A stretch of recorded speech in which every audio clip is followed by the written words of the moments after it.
안녕하세요. 하늘보건입니다. 오늘은 그 보온 대추 품종에 대해서 좀 한번 알아볼 건데요. 제가 얼마 전에 최상의 재배법을 찾기 위해서 그 보온 대추향 선발대에 출품한다고 말씀드렸죠. 그 과정에서 지득한 건데요. 일단 그건 신청하긴 잘했던 것 같아요.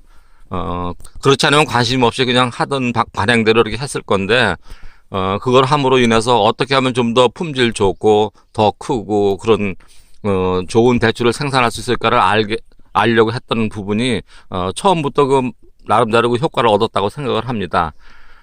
공교롭게도 제가 그 대추를 출품하던 날, 저와 같은 시간대에 그 출품하러 오신 분이 계셨었어요. 근데 그분 대추를 내놓는데 보니까 입이 속으로 진짜 입이 벌어지고 저게 보온 대추 맞나 할 정도로 굉장히 좋더라고요. 크기도 거의 다 계란만 하고요.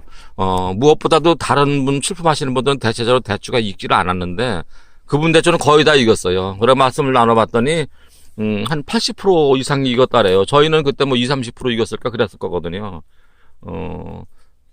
그러는데 그 옆에서 이제 다른 분이 이렇게 보시기에, 저거는 홍환이다. 그래서 이제 홍환이라는 품종을 제가 이제 그때 관심을 갖게 됐고요. 그래서 이제 그 홍환 대추가 과연 그렇게 우수한 품종인가, 그걸 알아보기 위해 가지고 이제 그분이 잠시 나눈 중에 어느 지역에서 재배를 하신다는 말씀을 듣고, 그 지역을 수소문해서 이제 그분 농장이며 어떻게 전화번호까지 수배를 했는데, 바쁘셔서 그러신지 제가 문자를 보내드렸는데도 안 받으시고 전화라도 안 받으시더라고요. 그래서 이상하다 하는데 그런 말씀을 누구한테 드렸더니, 그 대추가 다 거기지 특별한 건 없을 거라고 그러면서 대추향 선발대에 나가기 위해서 특별히 집중 관리를 하면은 복조는 그 정도 안 나오겠느냐, 그런 말씀이에요. 무슨 말씀이냐면은, 이 대추밭 전체에 있는 재배 자기 관행대로 이렇게 쭉 하는 그게 아니고, 대추향 선발대에 출품하기 위해서 특별히 몇 그루만, 한 4-5그루만 집중 관리하면서 비대대도 좀 더 많이 하고, 영양도 충분히 더 많이 하고, 또 그러면서 이제 적과도 하고, 나름대로 관리를 하다 보면 일반 다른 전체적인 평균보다는 훨씬 월등하게 좋을 거예요. 제가 봐도 그래요. 확실히 대추가 덜 달린 쪽에서 대추가 무척 커요. 이게 3차에 달린, 삼지창에 뒤늦게 오래 안 달렸던 것도 사니까 많이 안 달리다 보니까 굉장히 크죠. 많이 달린 부분하고 한번 비교해 보세요. 게임이 안 돼요. 저는 일부러 관리를 안 해도 이 정도인데, 이런 것도 보세요. 비교해 볼까요? 이렇습니다. 좀 굵다고 생각되는 이런 부분에 대해서도 월등히 더 굵어요. 그런데 이제 거기서 이제 기술센터 팀장님하고 잠시 대화를 나눴던 적이 있었는데, 보온이 대추를 복조로 선정하된 이유가 있더라고요.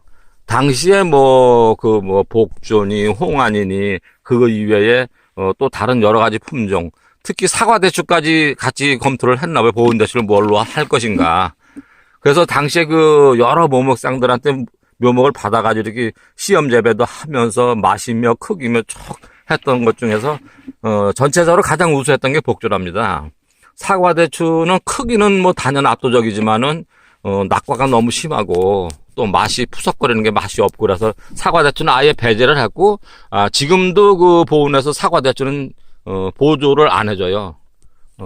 그런데 이제 주가 이제 그래서 보온대추는 복조가 됐을 것인데, 그 중에 이제 일부 농가에서 홍환이라는 것들 키우시는 분들도 있고, 저희 밭에는 이 말씀을, 심사위원께서 오신 분이 말씀하시는데 저 밑에 큰 거를 보여드렸더니, 이거는 복조가 아니고,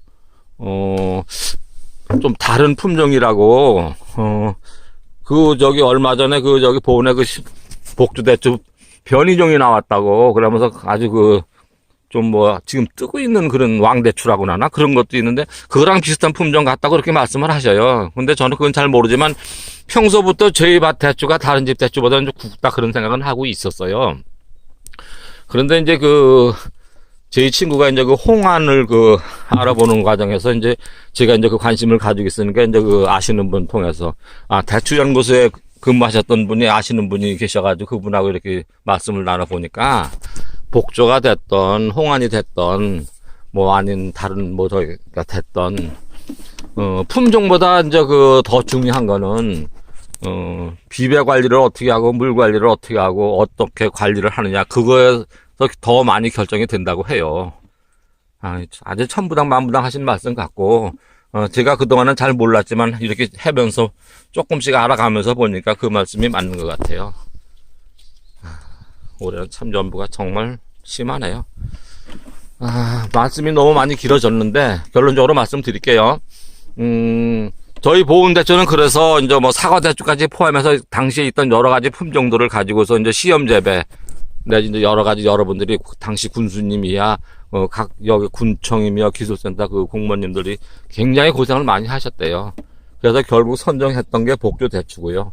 그러니까 당시에 그 재배 기술이나 뭐로 봤을 때는 복주대추가 가장 우수했었다고 판단을 하셨겠죠. 근데 이제 그 이후로 이제 차츰 이제 기술도 개발이 되고 하면서 사과대추도 지금 이제 전국적으로 많이 보급되고 있고, 이쪽 보원에서도 보니까 홍안 가지고 더 크게 성공하신 분들도 꽤 계시더라고요. 그러니까 이제 그 복조, 홍안, 뭐 무등, 이 복조대추와 비슷한 그 사과대추 중 왕대추가 아닌 그런 비슷한 품종들도 꽤 많이 있어요. 그러니까 이제 그 중에서 어떻게 재배하느냐에 따라서 더 품질이 좋아질 수 있고 하는 그런 부분이 있음을 알았습니다. 여러분들도 그런 것 좀 저기 하셔가지고 품종 선택하실 때 잘 심사숙고해서 하시고, 지금 참고로 오늘 그 문자를 받았는데요. 부여에서 그 사과대추 하시는 분이 지금 이대로 가서는 사과대추 못하겠다고 저희 밭에 그 전지할 때 접수 좀 달라고 하셔서 드리기로 답변을 드렸습니다. 그래서 이제 여러분들도 이제 그런 시행착오 누구나 다 겪으실 수 있는데, 그 시행착오를 줄이시면서 빨리 정착하시고 성공하시는 게 좋겠다는 생각에서 급히 이제 이 동영상을 찍어 봅니다. 참고가 되신 분이 계시길 바라고요. 오늘도 좋은 하루 되세요. 감사합니다.